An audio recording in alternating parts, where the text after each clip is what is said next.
They sent their perfect daughter to the mountains to cure her of jealousy. They got back a timid, broken fool.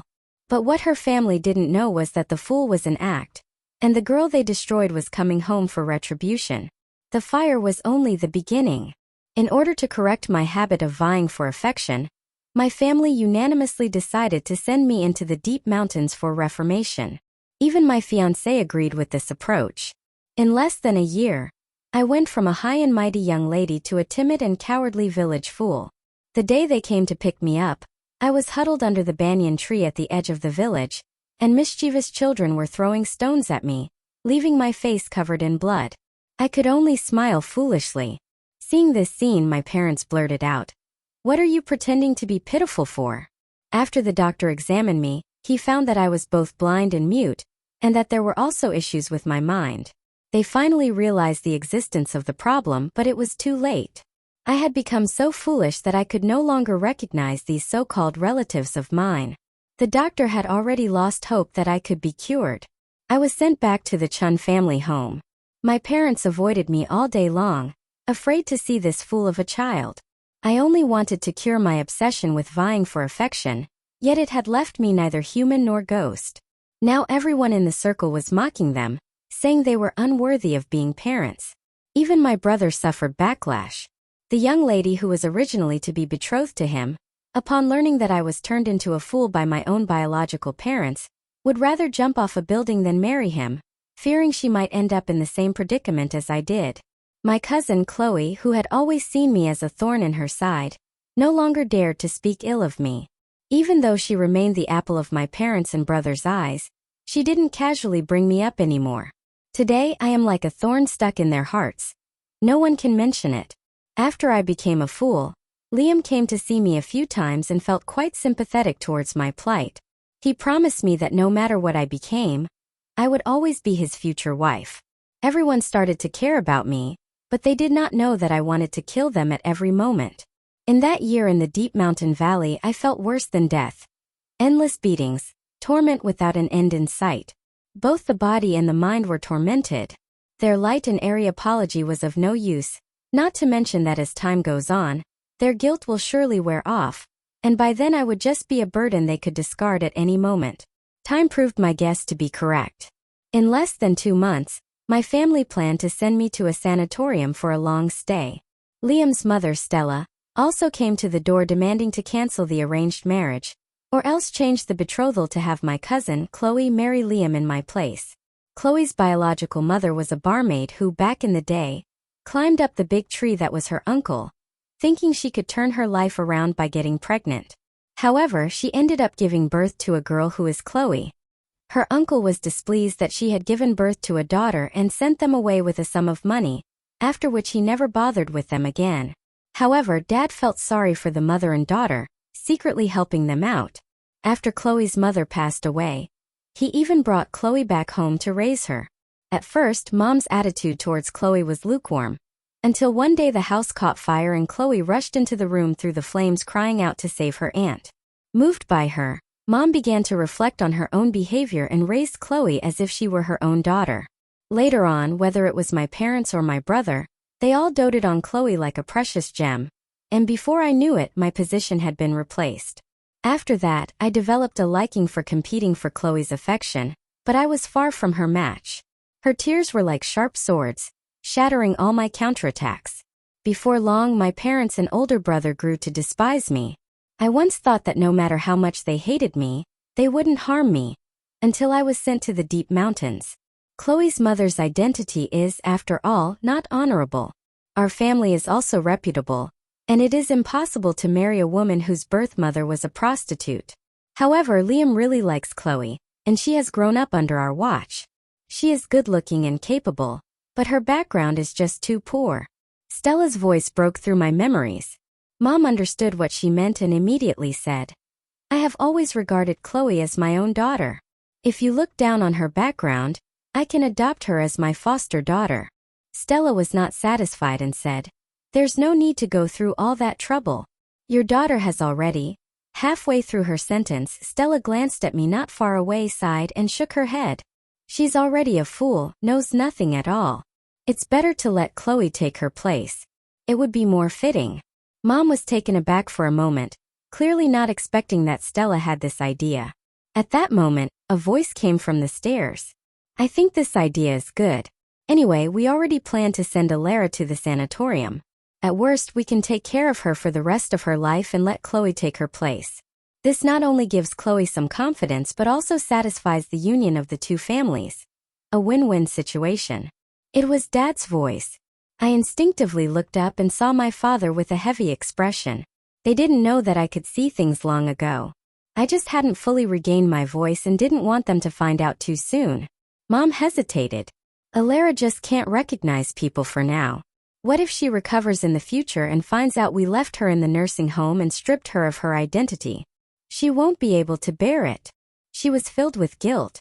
The person who resolutely sent me to the mountain valley for re-education back then was her. The reason is that I was competing with Chloe for the position of first violinist. Many people know that Chloe's skills are not as good as mine, so there is no way I could be eliminated. But Chloe had the demeanor of an older sister, as if to say I should give way to her younger sister, informing the whole family that she would not compete with me for the position of first violinist. The whole family was moved by her generosity, while I was so angry that I argued with her for a few moments. Unexpectedly, she suddenly fell down the stairs, fracturing her right hand and unable to participate in the competition. I became the sinner who pushed her down the stairs, receiving slaps from both my parents in turn. And even my brother hated me, telling me to get out of the house. I desperately explained, but all I got in return was them covering my head and sending me to a mountainous area where there was hardly any signal. They found an old woman to look after me, telling others that I was her granddaughter sent back for not behaving well outside. On the very first day of my arrival, the old woman gathered a few other elderly ladies to teach me a lesson, tormenting me until there wasn't a single good spot left on my body. There was no such thing as resting to heal. By the third day, I had to go work in the fields. Having never seen farming tools before, I became proficient in using them in just half a day, or else I wouldn't even be able to eat a steamed bun. When I was brought back, I was $1.65 text meters tall and weighed less than $35 text kilograms dollar, so thin that I was just skin and bones. The doctor said she cannot return to normal. Dad dispelled Mom's concerns with a firm tone. Mom hasn't spoken yet, and at the door Chloe's voice came through tinged with tears. Aunt, don't be sad about me. I won't take Elara's place. I know my own limitations. Brother followed her. Seeing her cry, he quickly comforted her. Chloe, you are just like Elara. You are both a part of this family. Chloe shook her head in tears. It's different. From childhood to now, the phrase I've heard the most is, "You little bastard." Even Elara led the way in spreading this at school. My background has always been shameful, and I long for a complete family. She cried with tears like pear blossoms, and everyone present was moved, especially her mother, who quickly walked up to Chloe and embraced her tightly. Chloe, starting today, you are my biological daughter. No one can bully you, and in a month you will get engaged to Liam under the name Elara. She ultimately agreed. Chloe hugged her mother with a face full of happiness and sweetly called out, "Mom!" Mom nodded in response, lovingly stroking her head. This scene deeply pierced my eyes. Perhaps it was because my face was always turned towards them that my brother noticed me. As he walked over, he saw my dazed expression, and the disgust in his eyes lessened a bit. This must be retribution. If only you had been a little less jealous of Chloe and a little more magnanimous back then, it wouldn't have turned out like this today. But then again, you wouldn't understand. My words. From now on, take good care of your injuries in the sanatorium. After all, you are a member of the Chen family. Taking care of you for a lifetime is still not a problem. Retribution? It was they who sent me into the mountains to suffer. The ones who have made me neither human nor ghost are them. In the end, they casually brushed over their harm to me with the words, retribution. Indeed, I cannot be soft-hearted. That night, a fire suddenly broke out at home. The fire started from the kitchen, and due to its ferocity, it quickly engulfed the adjacent storage room. The sea of flames merged into one, leaving the first floor with no escape. When the parents were awakened by the smoke, the fire had already reached a point where it could not be extinguished. They ran barefoot to their brother's room and Chloe's, calling them awake. Chloe's room received no response, and her mother, anxious and scared, threw herself against the door, disregarding the danger to her life until she finally broke it open. After Chloe was awakened, the four of them jumped from the second-floor balcony into the pool to be rescued. I live in the attic on the second floor. No one called for me and no one remembered me. When the firefighters arrived to put out the fire and asked if there was anyone inside, Mom and Dad looked at my brother and Chloe beside them, shaking their heads and saying, "Everyone has escaped." The nanny cried as she rushed to the firefighter. "There's still one person. My young lady didn't escape. She's in the attic on the second floor. The fire on the first floor is too intense. I've tried several times but couldn't make it up there. Please, you have to save her." The hair on the nanny's forehead had been burned away, and her entire face was blackened by smoke. She lived in a small house outside the villa, and to save me she rushed in several times, but the fire was just too fierce. It burned so much that she couldn't open her eyes, and her lungs couldn't breathe. She could only retreat. She stood downstairs calling out to me loudly in the direction of the attic. When she heard the sound of diving from the swimming pool, she almost tumbled over herself to see if I had been rescued. When she realized I was gone, she once again wanted to rush into the flames, but it was then that the firefighters arrived, and she stopped, pleading with them to save me. With a bang, the sound of an explosion echoed through the villa. Firefighters rushed in to rescue people. A few minutes later, when I was rescued, I was trembling all over, my hands tightly hugging myself. When my parents saw me like this, they exchanged a glance, both recognizing the awkwardness in each other's eyes. At the critical moment of life and death, they all forgot about me. "She hasn't been home for so long that I momentarily forgot," Dad gave an explanation. "Yes, plus she lives in the attic. That place is too small. I didn't notice it for a moment." Mom originally wanted to echo Dad's words, but when she mentioned that my living space was too small, the expression on her face became even more awkward. As her biological daughter, I could only live in a stuffy and hot little place in the attic, while Chloe could stay in the spacious bedroom with the best light. In comparison, her heart was not just biased. At that moment, Chloe cried out, "Mom, it's all my fault. If I had known this would happen, I should have lived with my sister so we could look out for each other." As soon as she said this, the guilt in her mother's heart instantly vanished, and she comforted her in return. "Chloe, you don't need to blame yourself. It was just an accident. Besides, she's fine, so don't be sad." Beside me, the nanny held me close, checking me up and down for any injuries. Seeing my hands and feet cold as ice and my face filled with panic, her eyes were filled with concern.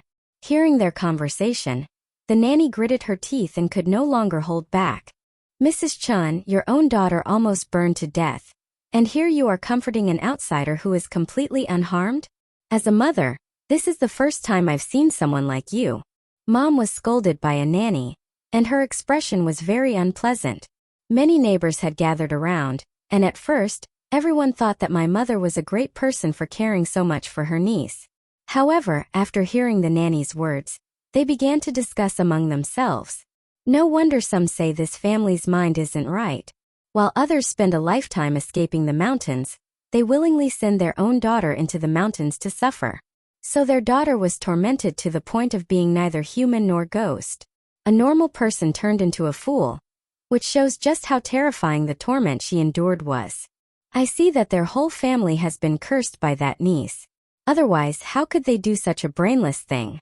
Could this fire have been set by them themselves? Burning their own biological daughter could erase their foolish actions. The voices of the crowd were very low, but the night was quiet, and they drifted into their ears one after another. Dad was furious, glaring at them with wide eyes. "You know nothing, so stop talking nonsense. We sent Elara for reform because we hope she becomes better. Come on. Forcing your own daughter to become a fool, and still having the face to say you want her to be better." The mocking voices of the crowd grew even louder. "It's all my fault. Don't say anything about my uncle and aunt. They are both good people. They took me in and let me." "They took you in, yet you want to take their daughter's place? You really are shameless." Someone interrupted her directly. "I didn't." Chloe cried with a pitiful face, feeling very wronged. "Don't give me that nonsense. This family has been fooled by you, But it's their blindness. We won't be deceived. Someone like you, a scheming wretch, can trick fools, but you can't fool us. Everyone looked at her with eyes as if they were looking at something filthy, filled with disgust. Brother's eyes blazed with fire. Enough! Chloe did nothing wrong. Why should she endure your verbal insults? Everyone shut up. Most of the people present were from the business world, the kind that you don't see when you look up but do when you look down. Their parents wouldn't dare to fall out with them, but the older brother loudly confronted them. Seeing this, everyone shook their heads and left. They did not care to meddle in other people's affairs. They only felt pity for me and spoke a few extra words. Little did they expect to be reprimanded by a younger generation. Since that was the case, they would certainly not utter another word. The afternoon of the second day, we had just moved into another residence. My brother's fiancé's family came to our door, and this time they were determined to cancel the marriage between our two families. The last time I was brought back, my brother's fiancé saw my miserable state with her own eyes. After she went back, she vomited for 2 days and had nightmares for several days. In the end, she couldn't take it anymore and resorted to jumping off a building to plead with her parents to abandon the arranged marriage. Her parents initially disagreed until last night's fire, when someone told them the whole story. The couple, after careful consideration, decided to abandon their marriage alliance. Despite their best efforts, Mom and Dad ultimately could not prevent the end of the marriage between the two families. My brother was angry and said to that family, "Don't think that just because your family's business is a bit bigger, you can bully me. One day I will trample you underfoot."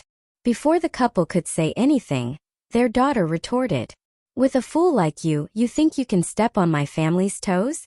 Do you really think you're something special? If it weren't for your grandfather, you wouldn't even have the right to marry into my family. Grandpa is a business genius, having started from scratch, and he arranged a marriage alliance between my brother and me. Unfortunately, both my uncle and my father are mediocre talents. Not only did they fail to expand the family business, but they also divided the family estate, managing it separately, leading to its gradual decline. His brother was criticized to the point of feeling worthless, filled with both anger and anxiety, but he knew very well that his current fiancée was the best choice he could find. At that moment, Chloe jumped out and accused the girl. "You wouldn't have some wild man outside, would you? My cousin treats you so well. How could you bear to give up this relationship?" Faced with her accusations, the girl slapped her across the face without saying a word. "What nonsense is this? How dare you speak recklessly in front of me and tarnish my reputation?" The brother suddenly erupted, raising his hand as if to hit the girl, but her father grabbed his wrist. "What do you want to do in front of me? Hit my own daughter? It was she who hit Chloe first. So what if she hit her? Who told her to have a dirty mouth? From what I've seen, my daughter is still too kind. She only slapped her once." As soon as the man finished speaking, the girl slapped Chloe several times, causing her to lose her balance and fall to the ground in a disheveled heap. A cheap person should be dealt with like this. I warn you, if you dare to spread rumors about me outside, it won't just be a few slaps. The girl was very smart. She could tell at a glance that Chloe was the type to spread rumors behind people's backs, so she first made her stance clear. She would repay any grievances. Mom's face was filled with anger. "Are you here to protest at my house, cancel the marriage alliance and beat my daughter? Are you not afraid of retribution?" The girl's mother scoffed coldly, her face full of disdain. "Even if there is retribution, it should fall upon you. Look at your own daughter, tortured by you to the point of becoming a fool. How can you have the face to speak of retribution?" In an instant, everyone's gaze fell upon me in the corner. My foolish appearance made the girl's mother choke on her words. As a mother myself, I truly cannot understand your actions. Mom was taken aback and had no words to refute. In the end, the marriage alliance was called off. After they left, Chloe threw herself into her brother's arms, crying so hard she could hardly catch her breath. While comforting her, the brother was also thinking of ways to deal with that family, cursing and grumbling incessantly. In the end, he vented his anger on me. "It's all this fool's fault. If she hadn't come back, the marriage alliance wouldn't have been cancelled, and I wouldn't be looked down upon by others." Mom frowned. "You should say a little less. After all, she is your own sister." I don't have a sister like her. Chloe is my sister. Mom didn't say anything more, tacitly agreeing with his statement. A few days later, something happened at the family company. A government project that was originally a sure win was snatched away by other companies. This project is very important to the company, as it concerns the profits of the next 2 years. The entire company had invested a lot of effort and financial resources to obtain this information, only to have it snatched away by someone for over $1 million. When Dad learned about this, he was so angry that he ended up in the hospital.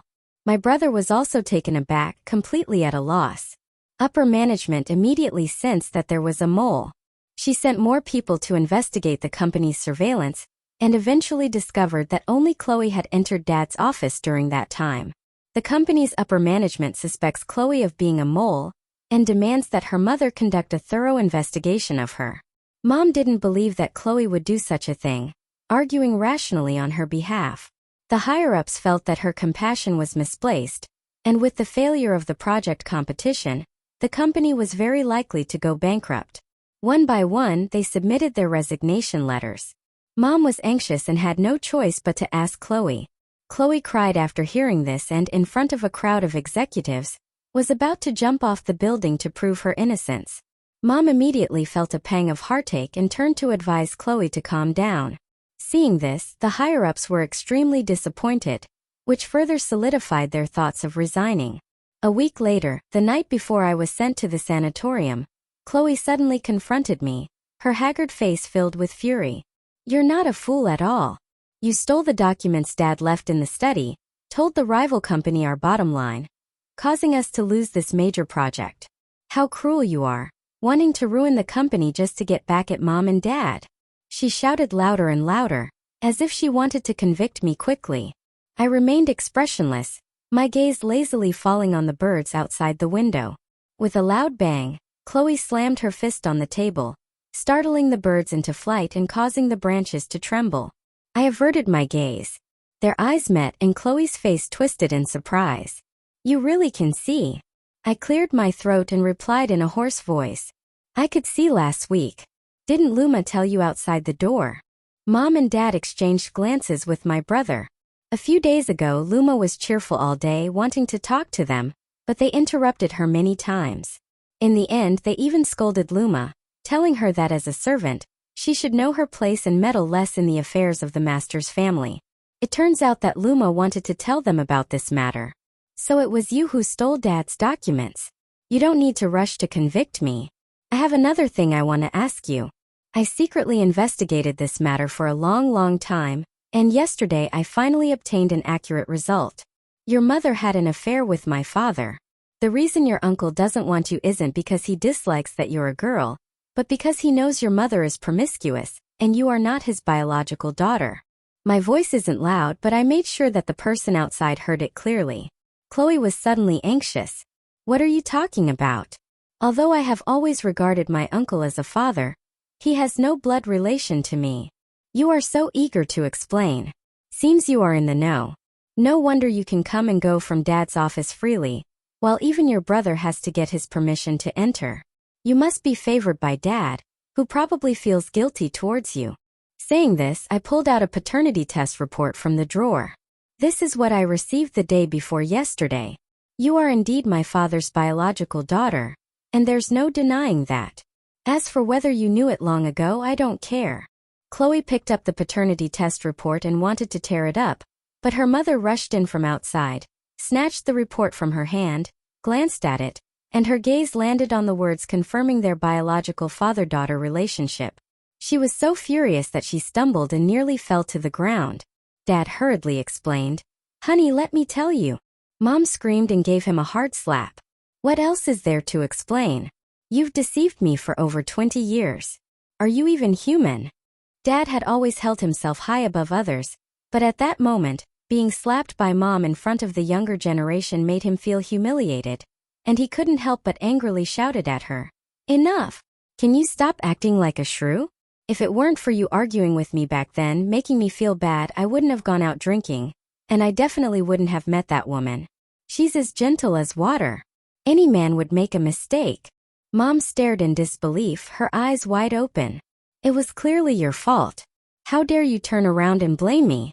You deceived me into raising your illegitimate child for over 20 years. What a wild child. She is still my daughter. Dad admitted himself. Mom clutched her chest, gasping in anger, and finally fainted. My brother hurriedly stepped forward to support our mother, urging me to call for an ambulance.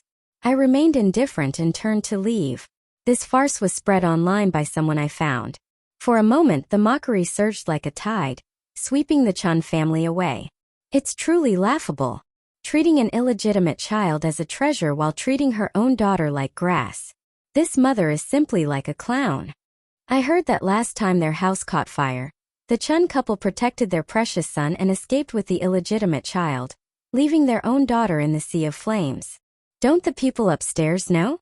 They once personally sent their own biological daughter to the mountains to be abused, saying their daughter was competing for affection with a wild child, wanting to correct her habit of vying for attention. Who would have thought that they would end up tormenting their own daughter into a fool? That fire was probably set by them, wanting to burn away this stain. Damn it, is there not a single normal person in this family? So the brother of that family's fiancé broke off the engagement, which can be considered as having saved a little life. The next morning Stella brought Liam to the door. Dad guessed their intentions and brought up what Grandpa had said back in the day, but who would have thought Stella would respond, "Your family is a joke now. We can't let ourselves be laughed at too, can we?" Dad gritted his teeth. Chloe is also my biological daughter. Letting her marry Liam is also a match of equal social standing. Heh, what a perfect match in social status. You know better than I do what her mother does. She's dirty, and she's not much cleaner herself. Knowing her own identity, she managed to keep her true self hidden for 20 years, which shows just how deep her scheming goes. As the lady of the Gao family, one needs a certain level of sophistication but not this kind of cunning. Who knows if it will bring disaster to our Gao family in the future. Stella's words were harsh, but they were the truth. Liam also returned the token of their engagement to Chloe, saying, "Beautifully put. The one I am betrothed to is Elara, and now that Elara has announced her severance from your royal family, that engagement is naturally void." Chloe was very confused and questioned Liam. "Didn't you say that the person you love is me? Now that my status is more deserving to stand with you, why have you abandoned me instead?" Liam looked at her with disdain.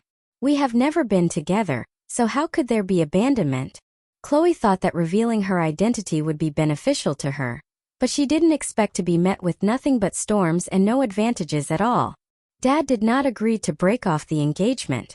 Stella left a remark. The casual words of the older generation don't count. After they left, the father was so angry that he ended up in the hospital. My brother alone couldn't support the company, and with the severe loss of senior management, the company soon faced bankruptcy. Chloe originally wanted to take the opportunity to enter the company, but unexpectedly she was rejected by her brother. Her brother, who had never refused her before, spoke harshly for the first time. "You don't have the qualifications to enter the company." Chloe still wanted to play the green tea act, but her brother wouldn't fall for it, remaining tight-lipped, and the two nearly had a falling out. My brother can accept that Chloe is our uncle's daughter, and that they took her in as kind-hearted people, but he cannot accept that she is our father's illegitimate child. After deeply realizing his debt to me, my brother had someone find me and deliver a letter. I had already blocked the entire family and left that home. Inside the envelope, there was a bank card and a letter filled with writing. I didn't read a single word. I just burned it. As for that bank card, I checked the money inside and there was only 1 million.